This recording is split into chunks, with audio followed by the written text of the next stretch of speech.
মুনিয়া দাঁড়াও। কি হইছে? এই প্রতারক ভণ্ড, নিচে আসো। বাইরে চিল্লাচিল্লি করছো ওরা কারা? আপু ওরা আমার এক্স বয়ফ্রেন্ড। মানে আপু তোমাকে আমি বলছিলাম আমি ভালো হয়ে যাবো, এই হচ্ছে ভালো হওয়ার ফলাফল। আরে কারা চিল্লাচিল্লি করতেছে? এটা কি? ও মুনিয়া আমার কাজিন। হাই। ওই আমি নিচে গিয়ে দেখতেছি কারা চিল্লাচিল্লি করতেছে।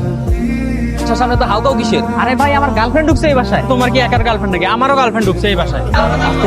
বুঝলাম না, এতজনের এতগুলা গার্লফ্রেন্ড এই বাসায় কেমন? এই এতগুলো লোকের এতগুলো গার্লফ্রেন্ড না তো, এতগুলো লোকের একটা মাত্র গার্লফ্রেন্ড। এই যে এই মেয়ে, আমি তো ভাবছিলাম কে না কারা জানে অপরিচিত লোকজন বাইরে চিল্লাচিল্লি করতেছে। হ্যাঁ, সবাই দেখি পরিচিত লোকজন, সবই তোমার বোনের আশিক দেওয়ানা বয়ফ্রেন্ড। সবাই তোমার বোনকে গণদোলাই দিতে আসছে। ওরা ওর বয়ফ্রেন্ড না, ওরা ওর এক্স। আর ও এখন ভালো হয়ে গেছে, তাই না মুনিয়া? হ্যাঁ, সবাই রেগে যা সরি বলবি। আয় তোমাদের সবাইকে আমি সরি। না না ভাবি, ওকে এই বাসায় রাখা যাবে না, তুমি ওর হোস্টেল পাঠাই। হোস্টেলে যাওয়া লাগবে না, ও তো এখন ভালো হয়ে গেছে।